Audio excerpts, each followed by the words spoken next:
Hello, I'm Doug Benedict, and welcome to the Butler Esports interview series, where we're interviewing sports leaders, owners, and industry experts in the evolving world of esports. Today's interview is with David Hedlund. David is a graduate of St. Olaf College in Education, History, Coaching. He studied public administration from Northeastern University, received his master's in public administration and sports from Fairleigh Dickinson University, and his doctorate in sports management, marketing, and consumer behavior from Florida State University. David is currently the chairperson of the Division of Sports Management, director of the Institute of Interdisciplinary Sports Research, and associate professor at St. John's University. David is also the lead editor of Esports Business Management, a textbook published by Human Kinetics, now available for pre-order on Amazon. Welcome, David. Thank you. Pleasure to be here. Thanks, Doug, for inviting me. Absolutely. So we'll jump right into it. I guess the question isn't how you got right here, but how'd you get started professionally? Where'd you go after college? So probably to answer this question best, let me go back a little bit to my childhood, because for many people who are of a little bit older age, we started with Ataris and Commodores and some of these kinds of computers. Some of my first memories of gaming, though, my father worked at a university, and he was heavily involved in new technology, and he joined a Mac users group in Milwaukee, Wisconsin, and they had an office building where they had an office. And so many of my first memories of gaming were going with him to his Mac users group, and then just kind of being, okay, we're going to go learn something here. Just go and play with some of the computers that are here. And then searching the computers for different types of games and different types of things that interested me. At the time, there wasn't a whole lot, but there were things that we could do that were kind of the lead-ins to gaming at that point in time. And then, of course, then later with consoles and more games being put onto computers and PCs and these type of things, that's really where my start began. I think on what I jokingly refer to as my competitive gaming started when I was a college student. There was a game at the time called Maelstrom, which was an asteroids-like game. And originally it was just a single-player game, but we figured out a way in which we could use the keyboard and set up shields as the shift key. And then two people could then have both a shield key. And then one could be kind of in charge of moving, and then, one could be in charge of shooting. And so we were able to actually team up, and then we would have like high score competitions on, weeknights, probably weekdays too, whenever there were people around. And so that was a great time, because we had lots, we studied and did our work, but we had free time. And so we spent parts of it gaming. And then kind of fast forward, it's really been then parallel with technology. As games then got onto more advanced consoles, as PCs developed, and then of course the advent of mobile gaming, all of these things, playing these games. And so today, balancing a career, as you listed quite eloquently about all these things that I do, about all I have time for these days are an occasional game here and there of, whatever I might be up for, a first-person shooter game or a MOBA or sports game. But I try, a couple of times a day to play Clash of Clans on my mobile device. That's if anyone said, what's your game of choice? That's what it is, just because I know I can get in there. I can usually pretty quickly find a base to attack. And so 3 or 4 minutes, I'm in and out and back on to whatever I might be doing. So that's how I got started. On the esports specific side, very similar to Butler. So St. John's and Butler, we're all in the Big East Conference. And so several years ago, the Big East had their inaugural kind of esports test with, I think at the time, 5 universities. St. John's was not a part of that, the trial run. But as soon as the Big East started talking about this, we started mobilizing personnel and mobilizing resources at the university. And that first summer, we were able to, and IT and some of the academic divisions, put together some resources to build out our technology commons. And so when you look at what esports looks like at St. John's, most of the pictures are of our technology commons, which includes gaming area with 12 of our gaming computers, a AR, VR, MR, so an XR area where we've got a couple of these kind of stations. Mostly virtual reality is what students are doing there, 3D printers, some of these types of things. And so over the last few years, we've been, in multiple ways building out different academic resources at St. John's, both on a competitive esports side, a recreational esports side, an academic programming side, and elsewhere. So we've been kind of running for the last 3 years or so on the esports project. So it's been a lot of fun and interesting and great for me personally. I've loved every minute of it. It's a great story. So for you, was this the goal? Everyone I've talked to, right? This may not have been the goal, but going into your education, is this the area you wanted to be around? So it's a great question. I may break the mold a little bit here. I started after college using my education major as a teacher, but part of what was behind that was I was able to use that in order to get visas to travel abroad. And I had some designs on becoming a professional soccer player and soccer coach, and I had some reasonably good success with some of those endeavors overseas.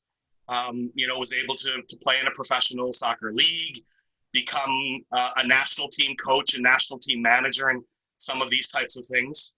But at one point, I kind of came to the realization that coaching is wonderful, but for me, I have other goals, I have other interests that I'd like to pursue, and coaching, even esports coaching, we don't see it so much yet in esports coaching, but we certainly see it quite a bit in traditional sport coaching. If you lose, or if you lose enough, and in a case like a Nick Saban, that would be 2 games out of 13, people will call for your firing. And so from a human perspective, which is something I think that's often forgotten in the discussion, it can be really tough on people. And so I got involved in some entrepreneurial ventures with marketing and events and some things like that, and started a company. And eventually I kind of came to the realization I want to do something else. Not that I wasn't being successful or wasn't enjoying it, just, new challenges. I'd like to think that in my life I've been a lifelong learner and always interested in learning new things. And fortunately, my head wasn't injured too much, and so I was able to get a PhD, and then that allowed me to join St. John's back in 2012. So I started just kind of doing sport management and coaching, and I'd been trained to do analytics, and I'd done some of it as a coach as well. And so that was my first academic pivot, if you will, was to kind of go down that road. And then pretty quickly I was able to get some really great opportunities in professional sports doing analytics while continuing in my role here.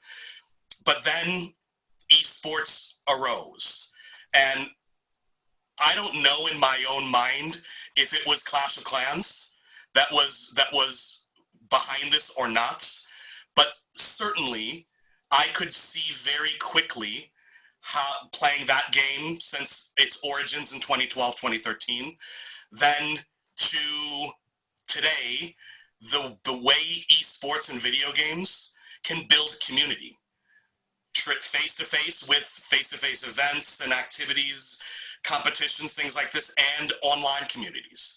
And in fact, my dissertation was focused on the building of some of these types of communities, brand communities and brand tribes, sport tribes, if you will. The Butler Nation, St. John's Nation, New York Yankees Nation, the group of fans and consumers who love sport groups. And so I saw this, and then I heard what the Big East was doing, and this gave me a good opportunity to, again, start learning something new. And so for the last 3.5 years, it's been let's learn about esports. Let's learn everything we can. Let's get to know people around the world who do esports. Let's do research on esports. Let's work with esports companies. And so for the last 3.5 years or so, that's been my focus, has been esports, while I do my day job, so to speak, but then writing the book and all of these other kinds of things, or I should say editing the book with 46 other people from around the world. So yeah, it wasn't what I started off doing, but at the same point in time, it was something that's been parallel in my life, my whole life. And I think many people today, their connection with esports is very personal. Either we played it, or if you have kids in a family, your kids may play it. I have a 5-year-old son, and we've already started to allow him to play some games. He and I play Rocket League in training mode quite a bit. He's not really very accurate yet at hitting the ball, but I can help him. He can play on the controller, and I can play on the keyboard and help direct him a little bit. And so, the increases then in the hand-eye coordination, and even some of the concentration that I see. These are all skills that are really important to the development of a person. And so certainly later we may want to talk about overplaying and addiction, but I can certainly see a lot of the benefits kind of in my own personal case study of my own life. Absolutely. So a pivot from you, I guess, onto St. John's. And you kind of spoke to this, but if you could give us like a picture of what esports and gaming, and I guess just the entirety of esports technology looks like, whether that is, the connection to academics, and you kind of mentioned research, what does that look like in the university setting there? So, Doug, you and I could spend 3 hours discussing that topic alone. So let me just stay focused on the college setting, because obviously Butler and St. John's.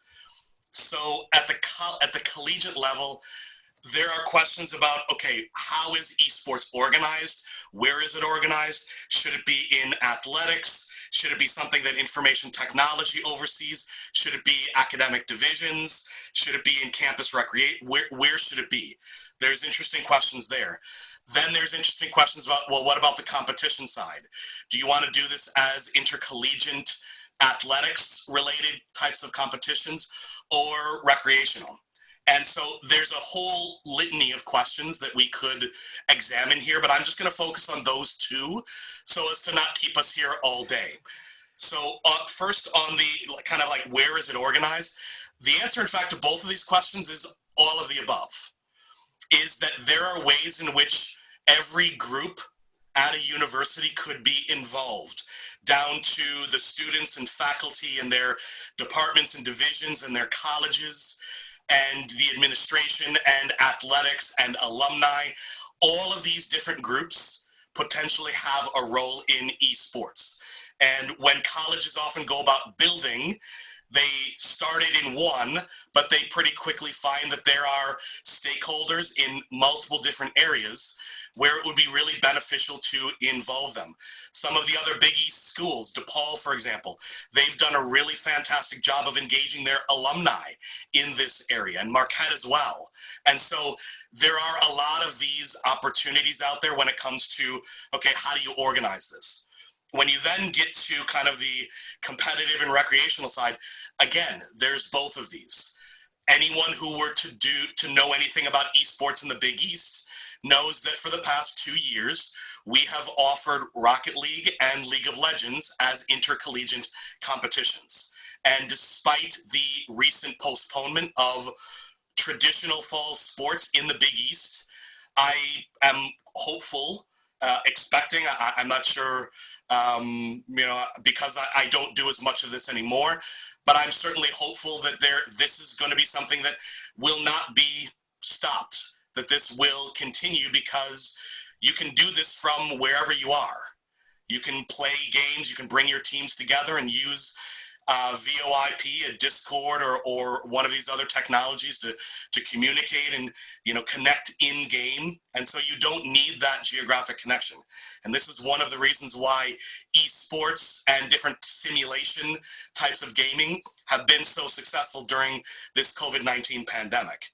So, but I would be certainly remiss if I didn't mention what a great job Butler has done, and even here at St. John's, the efforts and resources and activities that we've done on a level beyond just the competitive intercollegiate League of Legends and Rocket League competitions. In the same way that an athletic department may contain 15, 20, 25 sports teams, an esports program could contain 15, 20, 25, 30, 40, 50 different teams for different games. And you could have multiple players playing on the same teams. And you could have men and women's teams. You can have co-ed teams. One of the fantastic things about esports is it doesn't matter if you are able-bodied or not. In other words, if someone has a physical limitation or disability, that there are groups that make adaptive controllers that facilitate these individuals playing esports and gaming. And of course, even though originally the population of gamers skewed more male than female, one of the things that we've learned is when we look at mobile gaming in particular, that there are quite a few mobile games that are quite popular with female gamers. And so there is a number of female gamers. And many people at the college level, they talk about Title IX and some of the issues. As when we started our program at St. John's several years ago, we didn't have too much trouble finding a whole group of female gamers who were interested in participating. And even one of our more recreationally focused teams, the Overwatch team, they have a whole cohort of female players who are doing a fantastic job and are really some of the most talented and skilled players in the game here on campus. And so the physicality of traditional sports is not as much of an issue in esports, that it is more of the fine motor controls and not so much of the gross motor movements. So it's not jumping and running and these kind of things. It's your ability to watch and to process and to connect all of these things with your fingers or whatever the game might require of you. And so there's fantastic opportunities in gaming for everyone to play, not just people who like a sports game or a multiplayer online battle arena or first-person shooter or any of these different genres of games, that there are opportunities for everyone to participate. And being someone who studied sports and worked in sports and played sports, this is a challenge that traditional sports face. It's a challenge that esports faces as well in terms of bringing these people in. But I think within the next 3 to 5 years, we're going to see everyone participating. That it's not going to be as, let's say, the Olympics differentiate with the Olympics and the Paralympics. It's going to be everyone playing in the electronic gaming Olympics.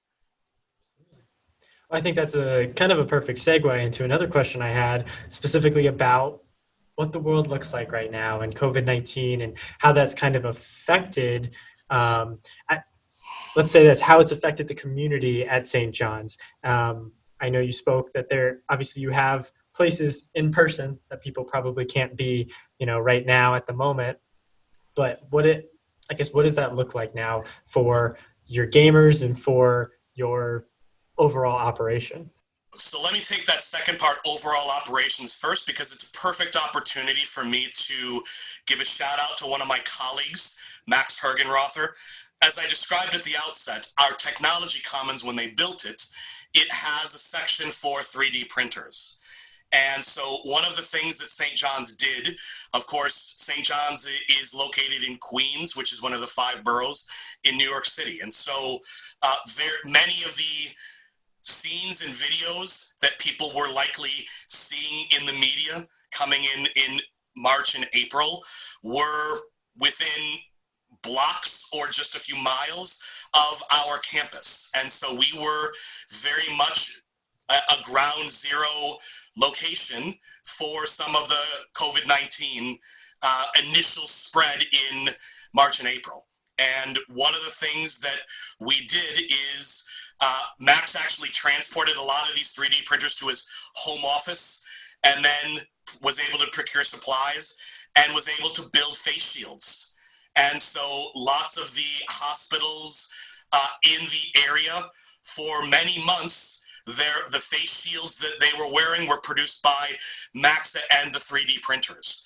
Now, in fact, some of the production of these face shields is actually then being used internally within the university as we kind of restart our activities, because just like Butler, we are a university that is going to be offering face-to-face classes. Now, not fully, but we do have, considering taking into account social distancing, we are going to be offering about a third of our courses in a face-to-face environment when we start here 10 days from now. And so there are going to need to be administrators and other individuals who are working, and even with plexiglass or whatever barriers they've been able to procure, the face shields are actually being made. Certainly it would have been a great opportunity because we do have 3D printing classes. You know, that the students could have been involved in this, but you know, it just kind of the way everything worked out timing wise.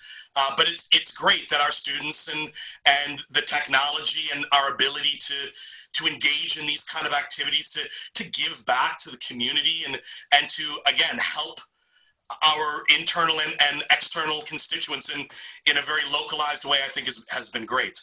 So the second piece of that is you were asking a little bit about kind of the university and how we're dealing with this and how COVID-19 has affected the university.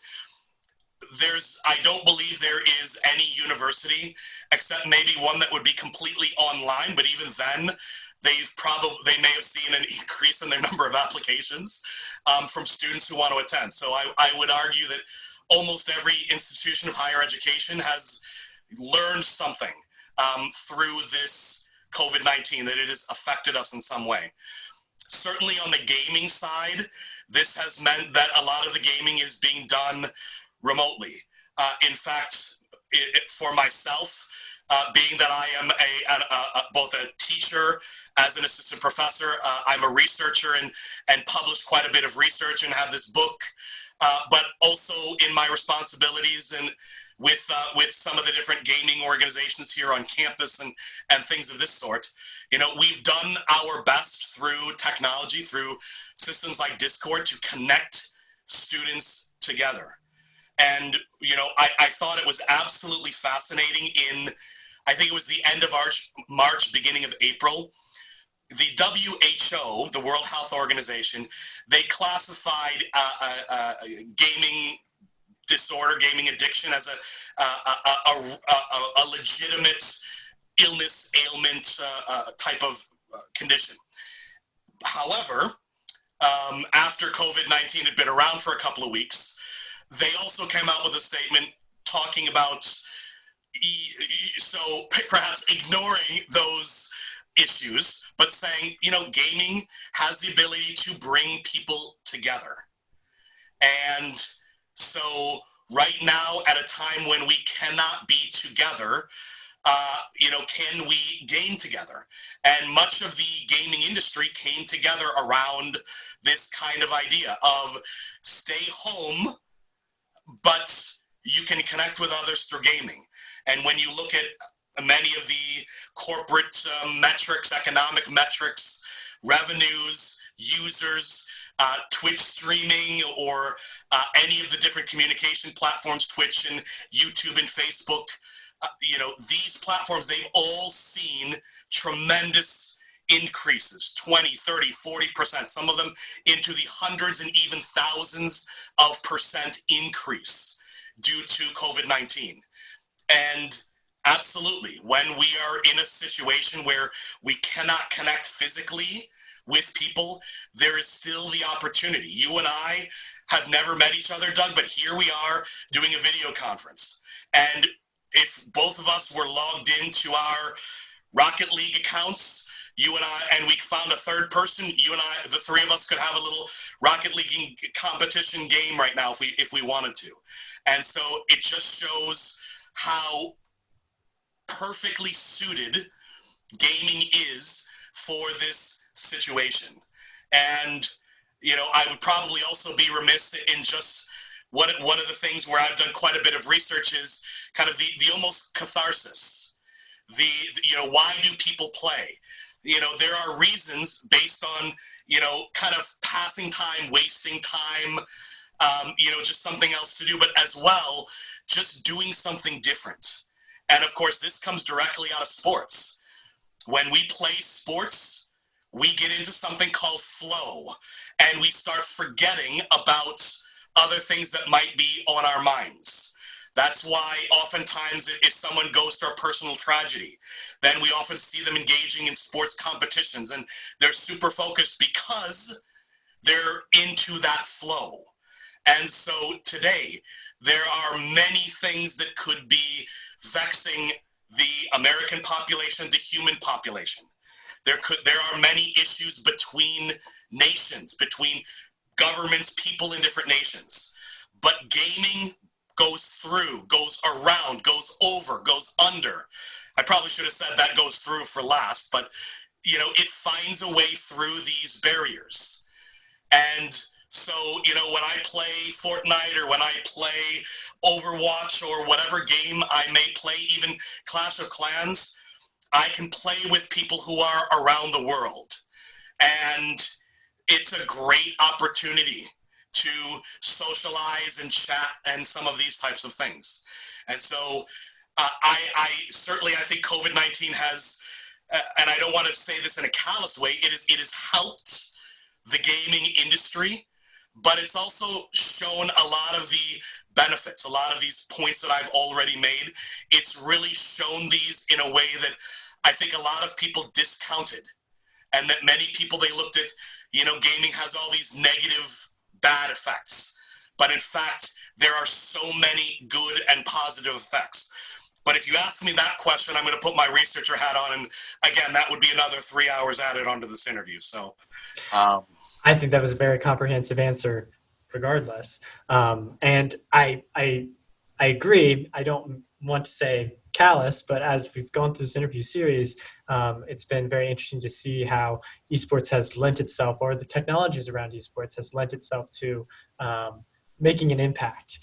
Face shields, that's an excellent story. I had no idea. That's great. Yeah, if I can jump on that point even further, and it's not just St. John's. You know, the euphoria that people felt for the WNBA draft, for some of these different competitions, you know, within 48 hours, I wrote a journal article about it that's coming out in this next edition of a sport communications journal. So, but I don't want to seem, you know, overly selfish and self-promotionary.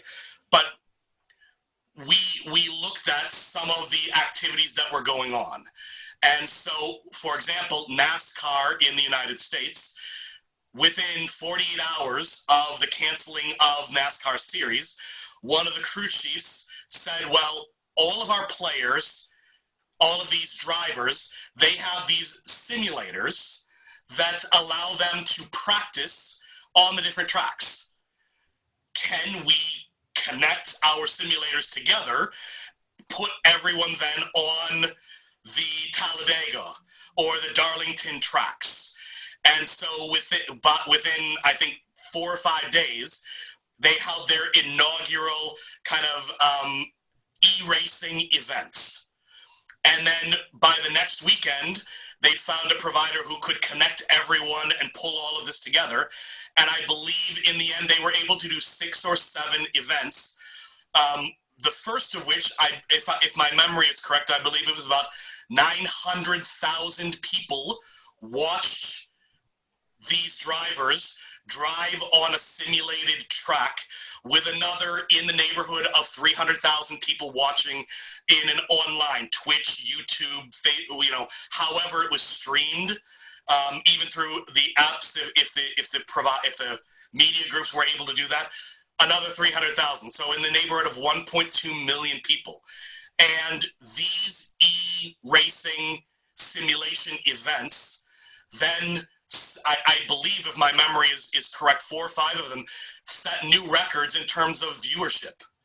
That when you look at some of the traditional esports, and right now there's not that many, but Overwatch I think has done a really good job over the last few years of kind of getting the Overwatch League getting into the international consciousness and creating a little bit of brand equity. But I mean, they were probably averaging only a couple of 100,000 for one of their most recent seasons, when Nielsen kind of compiled and put out a lot of the information. And so, that's, let's say it was 300,000, then we're talking about 4 times more watching some of these simulated events. And then, of course, the NFL finding ways to do things.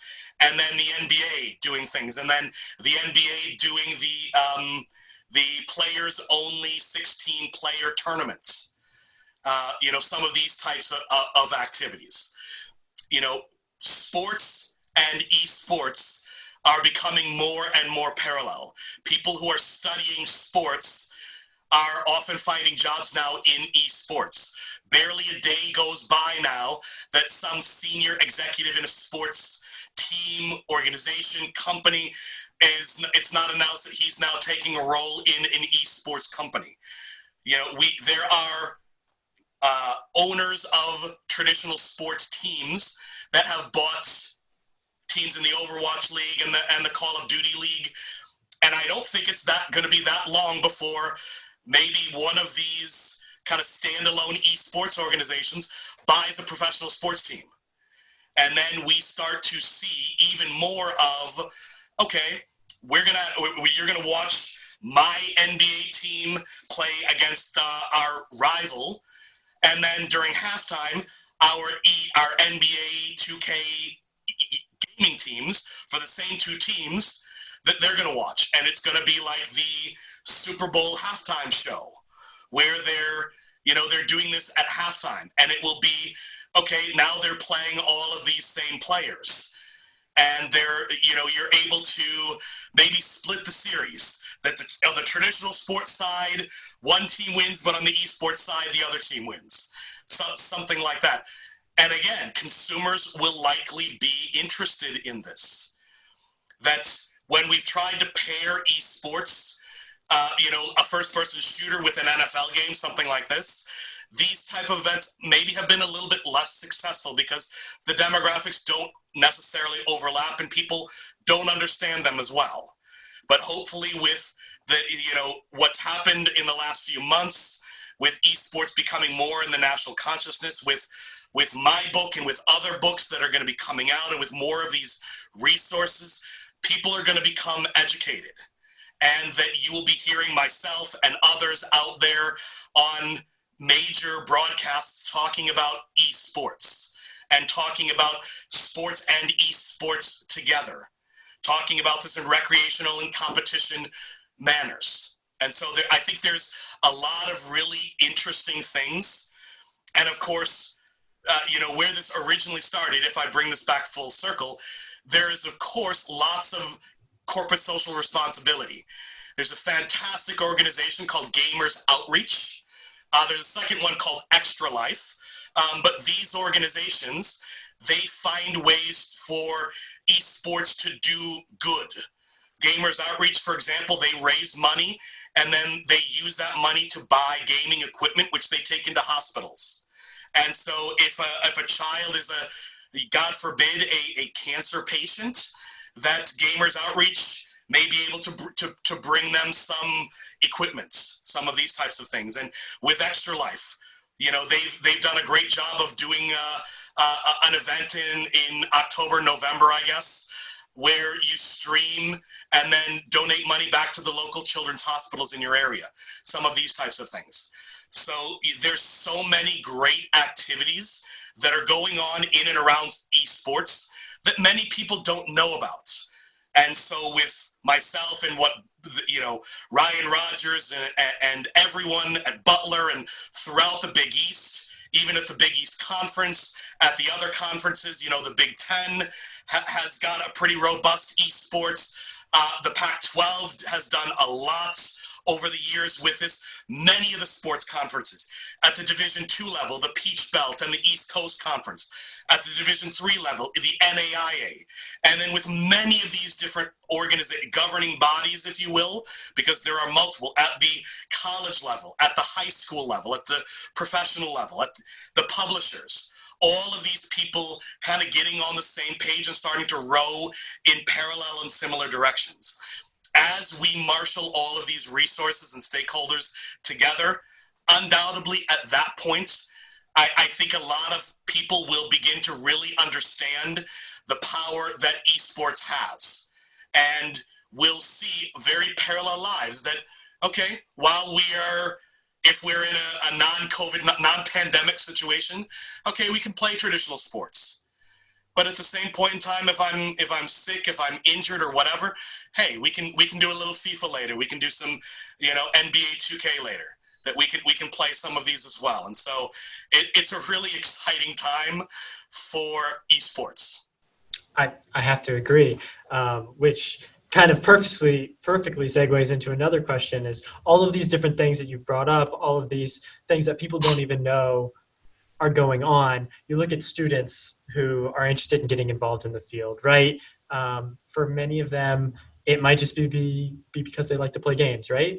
So what would you say to students, undergrad, grad, wherever, who want to get into this field somehow? What would be like career advice you would say to them? Absolutely. It's a great question. So one of the questions I've been hearing a lot lately is, do I need to major in esports to work in esports?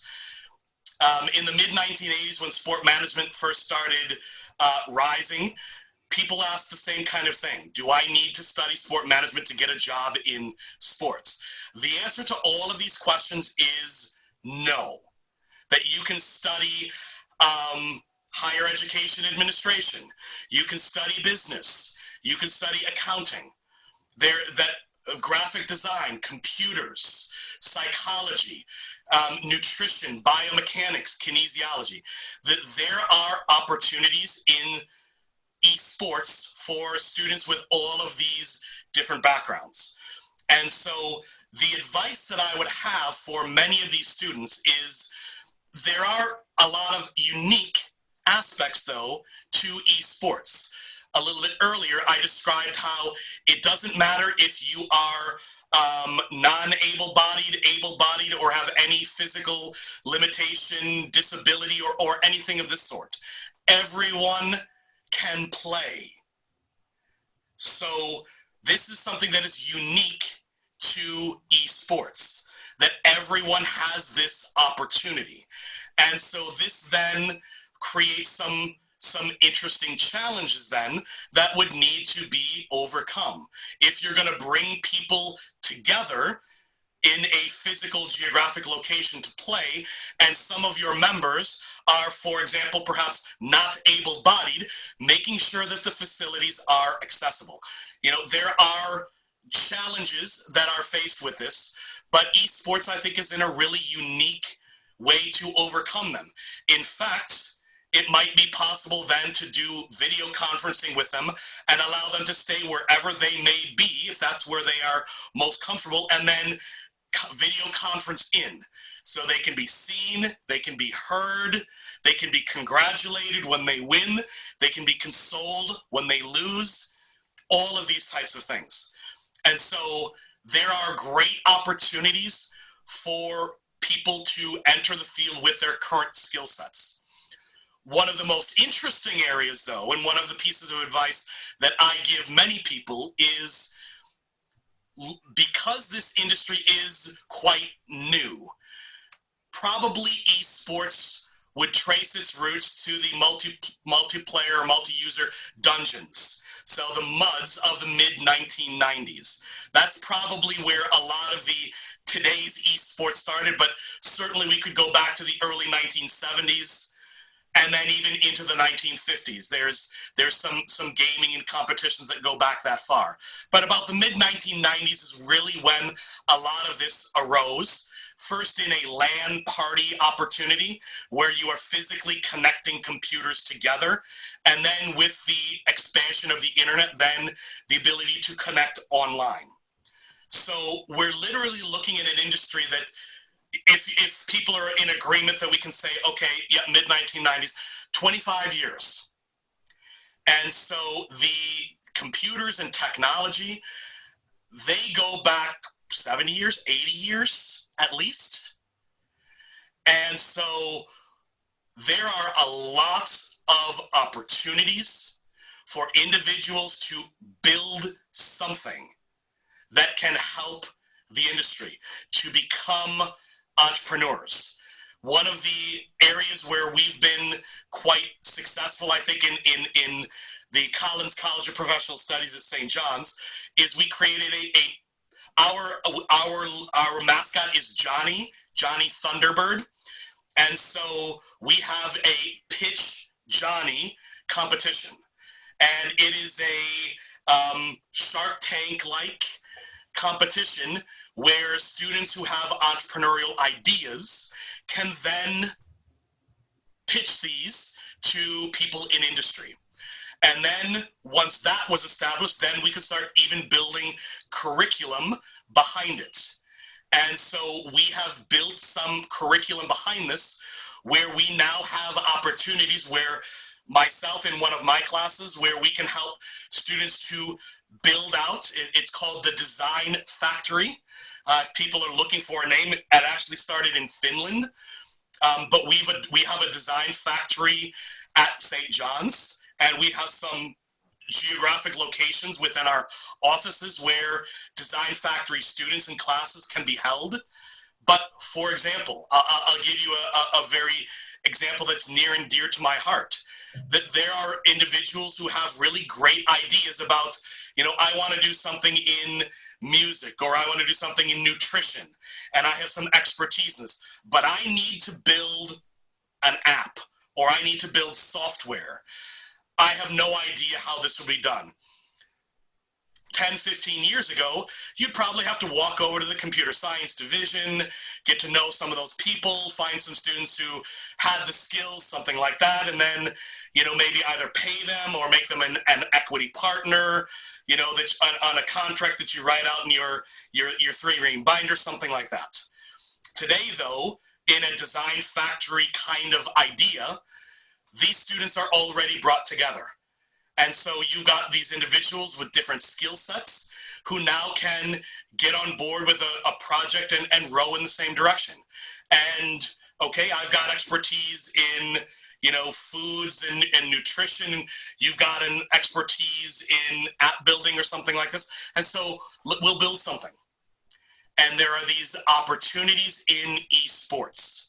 And when you look at the esports field, again, almost on a daily basis, there are esports organizations around the world. There are startup groups. I have the great honor of working with the Hype Sports Innovation Group. And so they work particularly with startups. They've got several verticals. One of them is an esports and media vertical.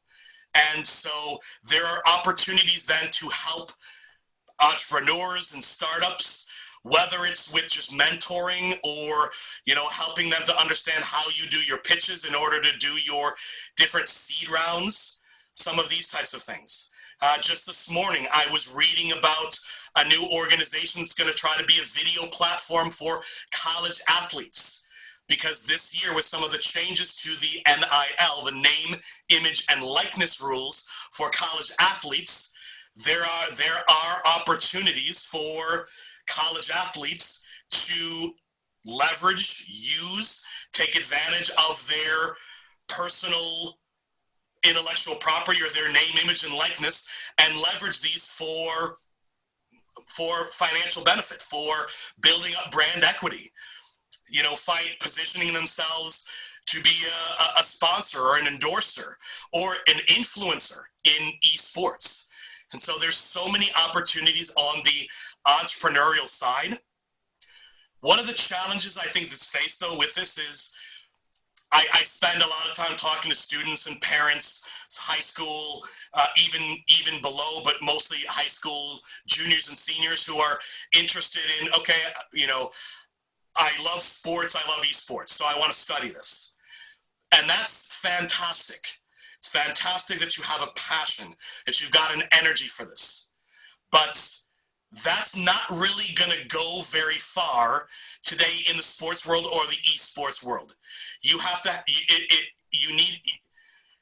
it would be extremely beneficial to have skills, knowledge, understanding, your experiences playing, your experiences streaming, your experiences doing the jobs in the industry.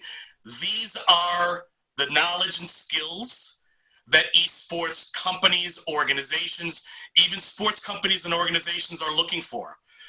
Another great story. I was chatting with the parent of an incoming student quite recently, and she was asking me, well, how are internships and practicums going to work? And I said, certainly right now on a face-to-face basis, many of these are not going to be happening in the way they've traditionally happened. But ask your son or your daughter, do they stream? Do they know how to stream on Twitch? Do they have the software that allows them to do that? The recording that Doug, you and your colleagues are doing there at Butler, so that eventually this will end up on your YouTube channel. So do you have this knowledge? Because if you do, there are a whole bunch of organizations. Immediately in March, churches were trying to figure out, okay, what's going on? Yeah, I see your lights. I've been talking so long and that the lights went off. That's what happens when you get someone who's a PhD professor. We know how to talk. So you get into a situation where you've got these organizations. They want to stream their church services, their activities, schools, other types of organizations. And they need these skills. They want people who have these skills. And of course, playing Fortnite and then streaming this, even if you've just got 100 followers, you then have a skill set that is monetizable for these organizations. Or volunteer and do it for free. That's certainly okay as well. But you've now got these skills. And so playing and experiencing is important. Being passionate about it is important. But gaining knowledge, gaining skills, and always keeping your eye open for any time you're doing something in esports and you're like, gosh, this stinks. I wish there was.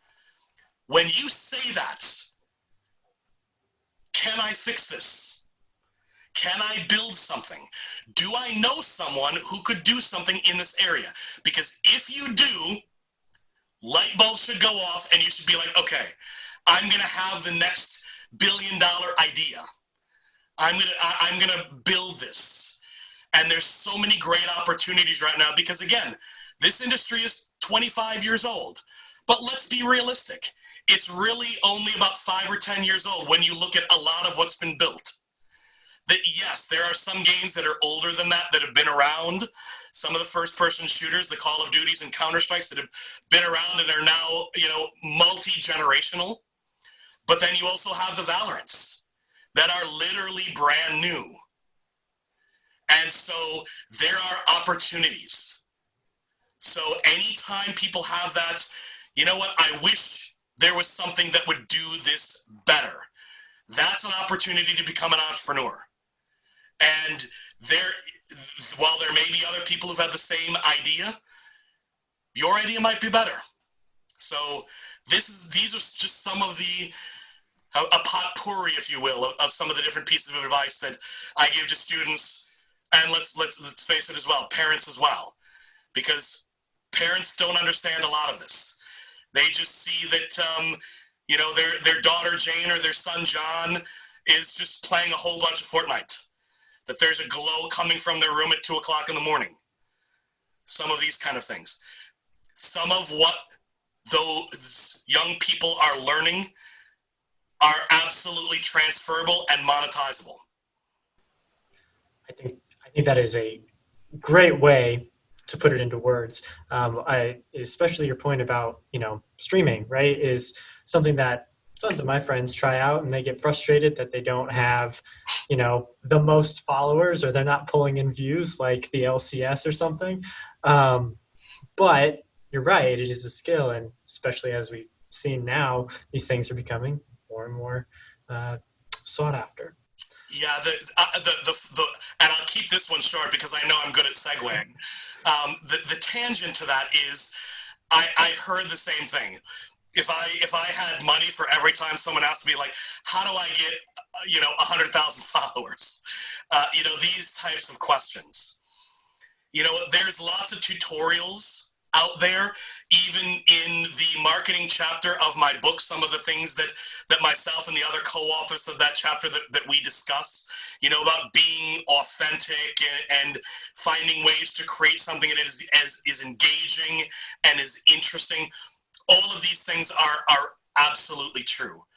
But one of the key things here is investing your time and learning.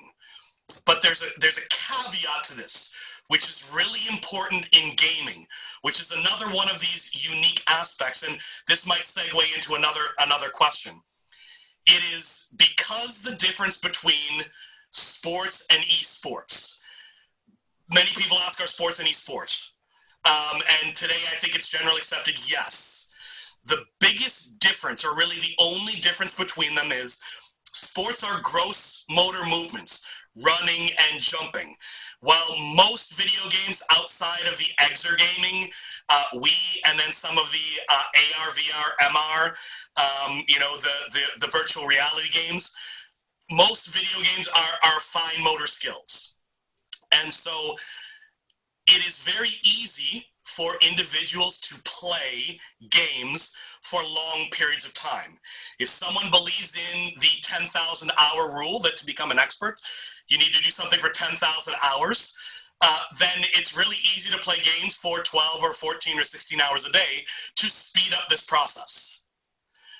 I always caution people about doing this, that it has to be done in moderation, that there are other activities that people can do. When I was an athlete, if I spent more than 2 hours in the weight room, my coaches kicked me out and said, stop, you're going to hurt yourself. And unfortunately, we haven't necessarily gotten to that point in esports, because it's really easy to get into that flow and to get into, I'm going to play until I win, and then you just keep losing. So you go 4 hours, 6 hours, 8 hours.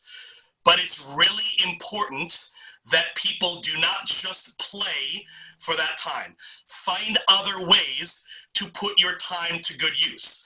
This is one of the reasons why in sports, there's not a lot of re-streaming of a sporting event. You know the results.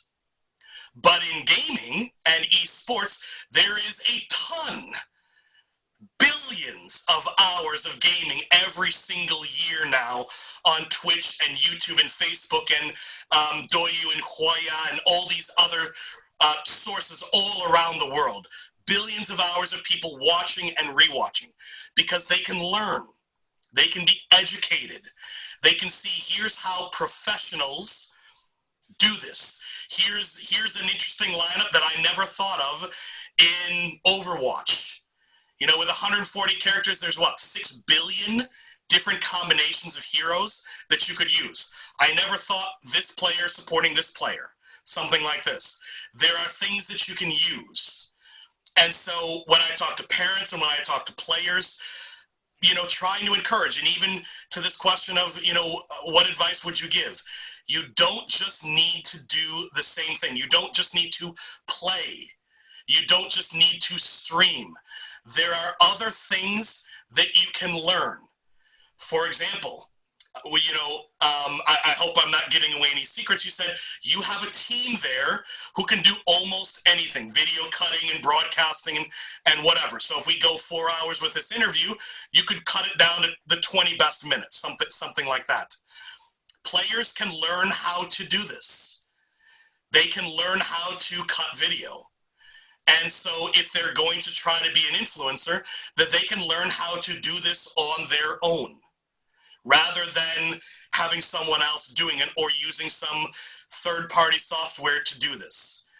That they can learn information about, okay, I need to know a little bit about the legals of contracts, because maybe someone said, yeah, we wanna pay you some money to stream for us or be a part of our team.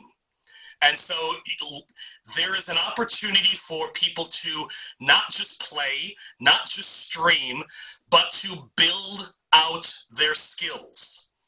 And in sports and esports, this is extremely important. Very few people are hired in a sport organization to do one thing, to just do marketing, to just do accounting. Yeah, maybe if you've got 25 years of experience and a really high-level degree and expertise, maybe. But that's not most people. The average person, they're going to have to do marketing, they're going to have to do sponsorship, they're going to have to do sales, they're going to have to do events, they're going to have to do CSR. And so learn these things. Learn how these things are done. Do not stop learning. Become a lifelong learner. And you will be really set up then to be successful in sports, esports, business, recreation, entertainment, whichever direction you decide you want to go in the future. Absolutely. And I think I'll take your segue you gave to me a little bit ago, and kind of combine it with another question. Is we've been asking everybody what they think the field is going to look like in 3 to 5 years. But here, I guess, is my twist for you. Then you've talked about where we aren't at yet, or what isn't being done, particularly when it comes to, like, we're not seeing, coaches like the traditional sense, or trainers like the traditional sense. Maybe where do you see the non-gaming side, I guess, of esports when you're talking about competition going in the next 3 to 5 years? Obviously, you could say, yeah, everyone's going to hire a coach to coach the team, and everyone's going to put their competitors on fitness regimens. But what does that evolution look like, I suppose? So there's probably a bunch of questions in there. So let me just try to throw this one right down the middle. But at the same point in time, I apologize. I did not review the other 20 or 25 interviews, so I'm not sure how others have responded to this. But the first thing that I would tell people would be some of the new technology. Virtual reality, mixed reality, augmented reality, and some of the hologram types of technologies. That right now, the price points for virtual reality glasses are fairly high. At the same point in time, you need a fairly high level, which in my world is probably expensive, computer then to do this as well. So you're talking about a pretty hefty investment in order to get this kind of technology. Now, there are shortcuts, ways in which you can turn your mobile phones into a pseudo device, some of these types of things. But I mean, the consumer-facing products right now are rather expensive when you consider the all-in cost in order to have the computer, have the technology, and all the games and all of these types of things. It would certainly be one of the most expensive options right now. But as the technology develops, as universities continue to build out their game design programs, their game development programs, and as there is more money invested in some of these games.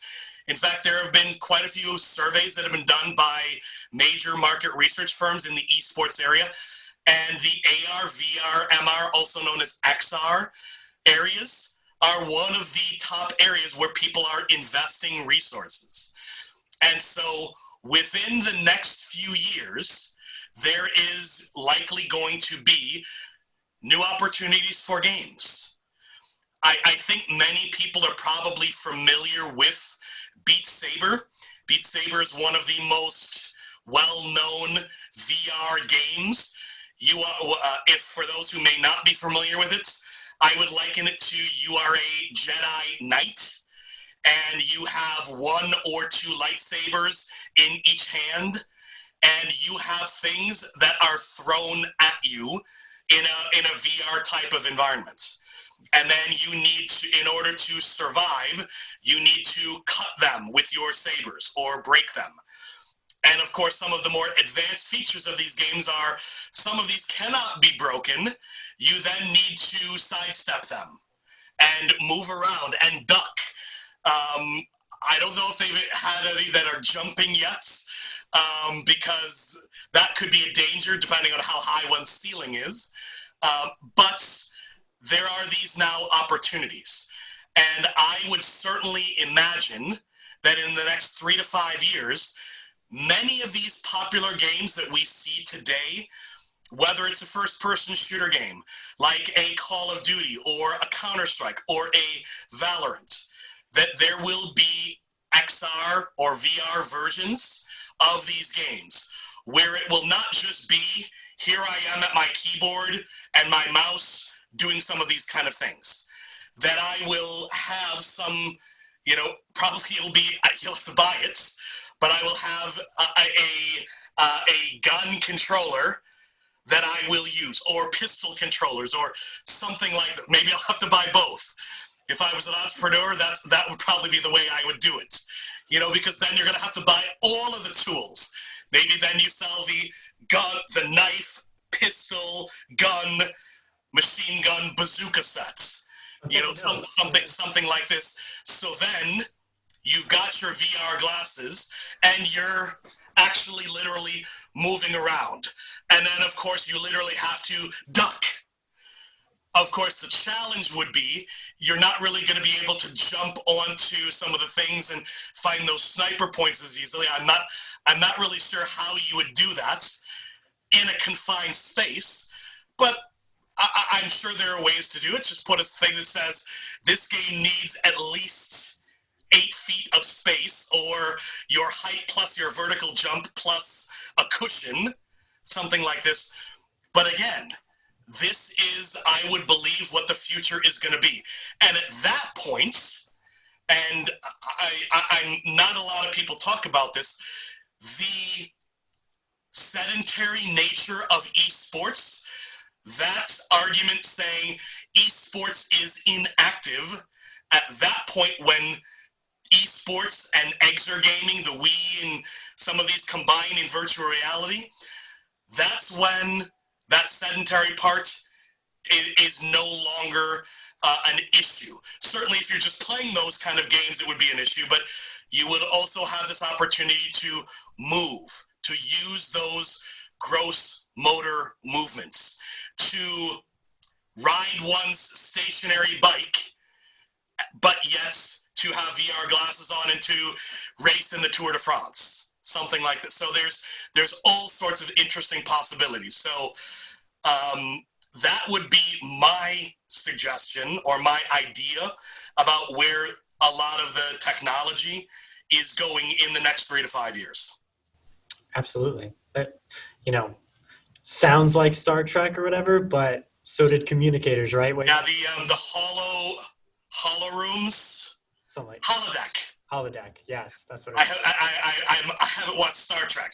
So it happens when you become a parent. You watch more of kids programming than adults. So yeah, a holodeck kind of thing. Yeah. But absolutely. And just this morning I was reading about some of the new hologram glasses that are currently out there and being tested. So yeah, all of this stuff is coming. It's very exciting. So, final question that we're asking everybody that we bring on, can you give us, because you have given us a massive amount of information and amazing perspectives on all of this, 2 other people that you think, or 2 other organizations, or a person and an organization that you think would be very beneficial to have on, be able to talk to us about things that maybe we haven't heard about yet? So you're talking about like new technologies and some of these kind of things? Anything. Anything. So in a private conversation, there's a lot I could talk about. Yeah. But I obviously, because of the work that I do, there's a lot that I'm unable to talk about. But here's the way I will kind of sidestep around this question, but yet still do my best to answer it.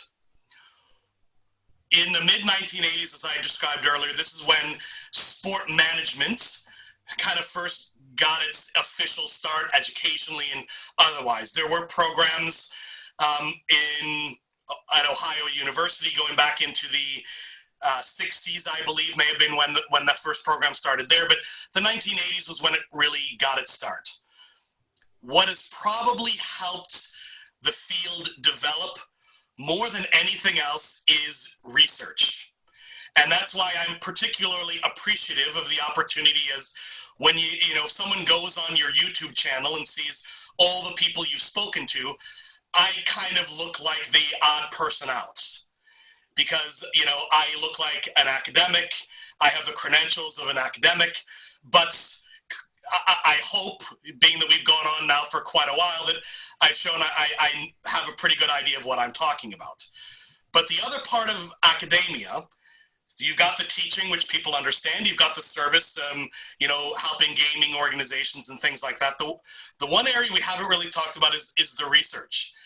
And I think this helps to start to answer that question that you've been posing to everyone, which is kind of, what does some of this stuff look like? What are some of the good ideas? And so in today's world, one of the most important things that I think people often forget is much of what we call truth didn't necessarily start out as truth. It started out as a hypothesis that then people have undertaken research on the topic, and that there has been enough research done on a topic that it moves from hypothesis to maybe theory to principle to fact. And so while one could argue that there's no such thing as fact, and I'll leave that for philosophers to discuss, one of the things that research does is it helps move ideas along that continuum from an idea to a fact, or at least to something that has a lot of support given certain conditions. And one of the areas where esports has not done as much, and it's just because it's really a new kind of field, is research. I often liken this to sports analytics. Unfortunately, sports analytics learned a good lesson, although a tough lesson, with the publishing of Michael Lewis's Moneyball. On the one hand, they realized, there are a lot of opportunities to use data. On the other hand, Billy Beane and others were kind of like, maybe I shouldn't invite a reporter inside to learn about all these kind of things, because they're going to write a book and they're going to expose what we're doing, and the competitive advantage that we have is now lost. So then we have to go and rebuild this whole system again. But a lot of these things that are discovered through research. And so there are a growing number, I would probably put the number right now in the hundreds of people who are doing research outside of the companies and whatnot who do market research and the market research firms. There are hundreds of academics who are starting to do research on esports. But we are at the stage sport management was in the 1980s. So we are, 35 years behind in a lot of this, where we're just starting off with, something I wrote on what motivates people to play. I mean, we are at the very baby steps of research. There's some really interesting research coming out about why are spectators watching? What motivates spectators to watch? And so we're just at the early stages of some of this type of research. How can we govern? For someone who's majoring in an administration or higher education administration or any type of administration, how do we organize these types of esports companies? Should we have a group where you have 10 or 15 different teams all calling themselves some derivative of, we are a phase Clan Call of Duty team or League of Legends or whatever, something like this?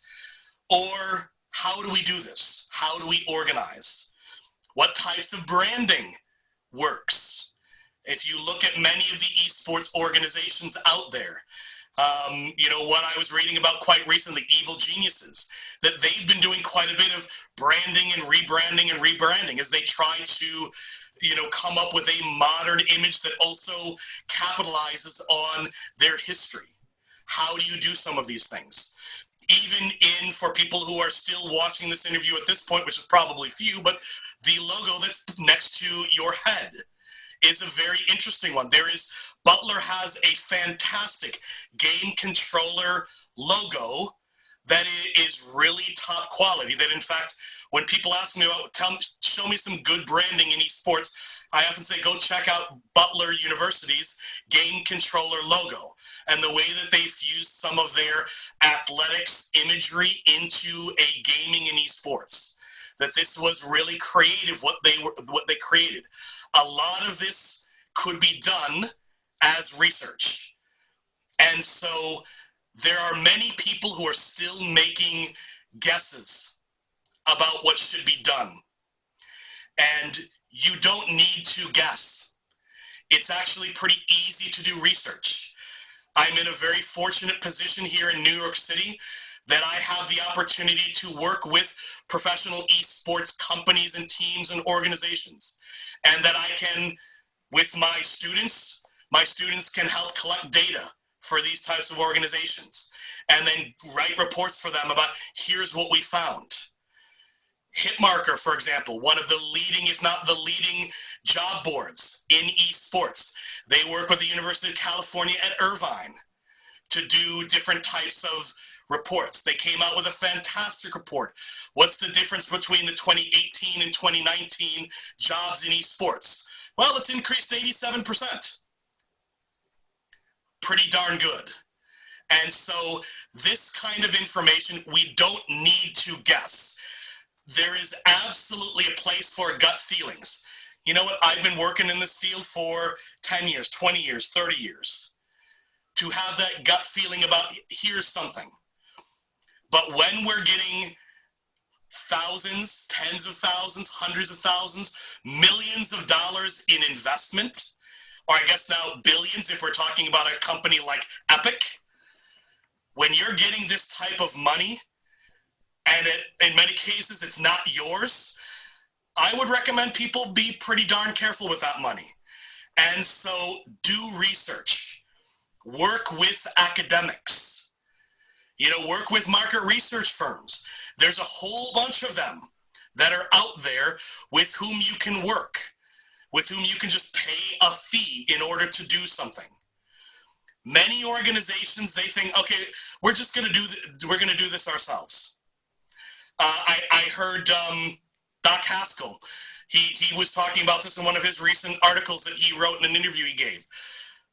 You don't need to build it yourself. You can hire people who have these knowledge, speed up the process, and do it right the first time. There is a lot of intellectual capital that is already out there and known. And so you can find out that information. If it's a really proprietary question, do research on it yourself, or find your local sport management program, your local university, your local business. If you're located within 25 miles of Butler, reach out to the program, reach out to the academics there and say, hey, can you help us do some research?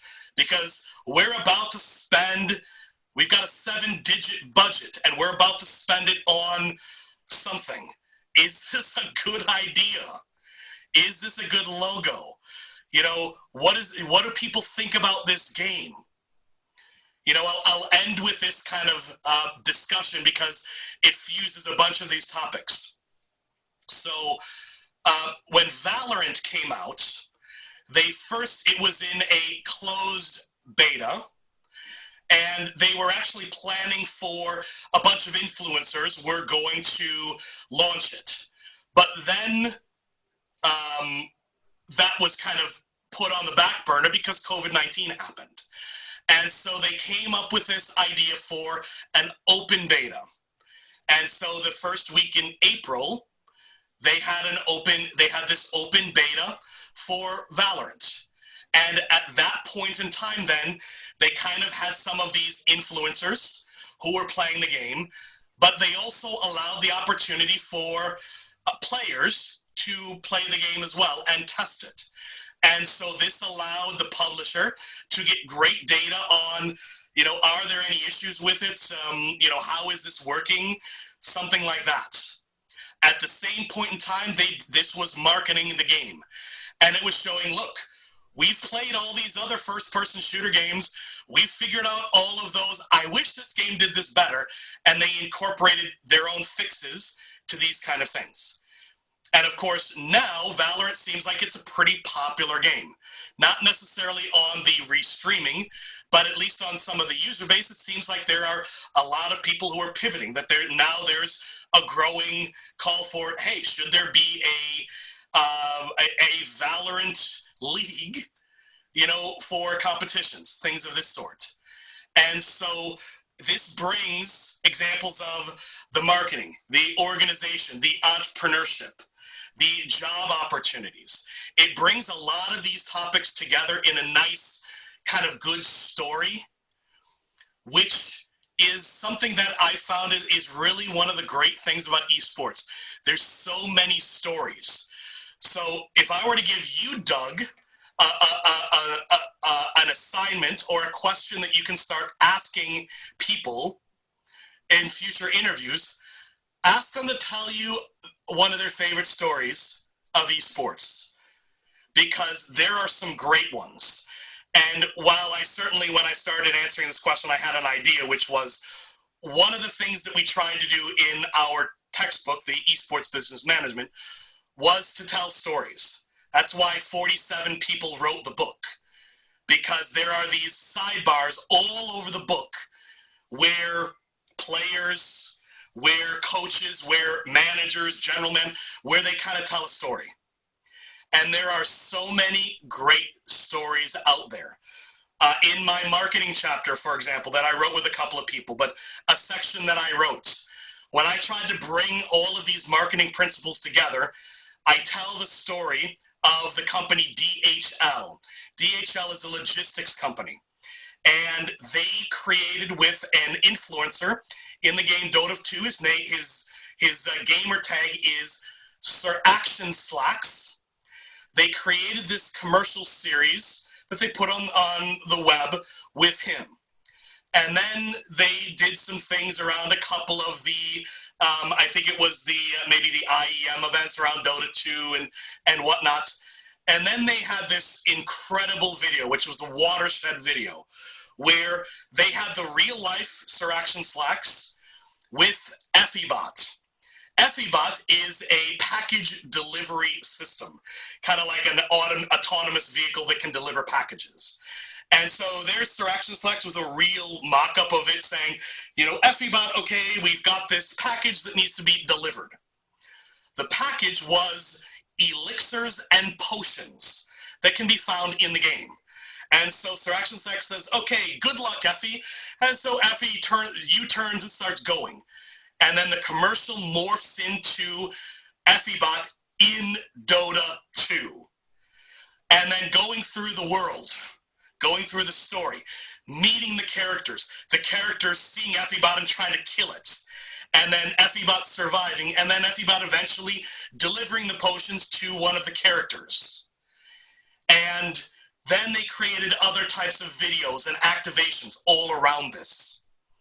And in the end, I believe it was at ESL Birmingham, 2019, I want to say, maybe fall of 18, but 2019, give or take.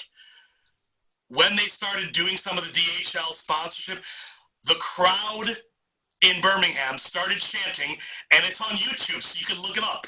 They started chanting, DHL, DHL. If anyone, I would love it. Look me up on the internet if you can find any other video from anywhere at any sporting event that happened in the past where the crowd is chanting the name of a sponsor. If you can find that, I would be grateful. I've looked, I've never found anything like that. A Jets or Giants game, or a Liberty game, or Knicks or Nets, or NYCFC or Red Bull game. I've never found one where the chant is chanting the name of a sponsor. And so, to me, that was, as someone who's PhDs in marketing, that was for me, that was like, wow. Whoever created this, that is awesome. And so for me, that's one of my favorite stories to tell, because not a lot of people know that. Although once they read the book, they'll trace back some of our citations and find the videos. But yeah, you can easily find these things on YouTube. Just find one of the videos of Sir Action Slack's Dota 2 and the FEBot, and then YouTube will do the rest with its algorithm then showing you these videos. But absolutely just an incredible idea that now has become, for me, an incredible story to help me then explain, so what marketing lessons can we take from this, other than it was pretty darn successful. And so, Doug, I recommend in some future interviews, ask some of these individuals who you interview, ask them to tell you a good story, one of their favorite stories of or about, and then as then added value for you, do a compilation video of here's the best stories that all of these different interviewers told. Because rather than whatever, the 60 minutes someone would have to sit through to watch this video, you then have, here's the 10 best stories as told by people we interviewed. So there's my value back to you for allowing me to come on here and talk to you and promote the book and the university and a lot of other things. So. Absolutely. I mean, you're doing your job for me. That's a great idea. But thank you for, sharing your stories. Thank you for sharing all this information, perspective, and all of this crazy world that, you get to live in. That was all I really have for you. And that's kind of a wrap for this interview section. So David Hedlund, thank you for your time. Good luck to you, and good luck to the book. What is it again? Esports Business Management. It will be essentially the first published textbook on esports, primarily for the college market, but yeah, we've written it so that it could be used in other ways and whatnot. Because we're trying to be green with it, primarily it will be available in an e-format, whether through the publisher, through a DRM like Vital Source, or on one's Kindle or other type of electronic device. But you can already find it for pre-order on Amazon. Right now, the official date is expected to be November 15th, 2020, when it is available. But for the professors and instructors out there, it comes with a web study guide and teachers materials and PowerPoints and all of these things one would need if one were going to teach a course. And of course, we did our best with the book to include international perspectives from people around the world. And so we're really proud of this and the fact that we've been able to kind of accelerate our timeline and get this book out, and that it's the first one that's going to be out there. Yeah, we're really proud, and we're really excited to kind of see what kind of traction we get with it. But as well, I'm looking forward to the pushback. What do people want to then argue with me about? That may be what I'm more looking forward to. So, but thanks again, Doug and Eric and everyone over there at Butler. I really appreciate the opportunity. So thanks so much. Stay safe. Stay well. You as well.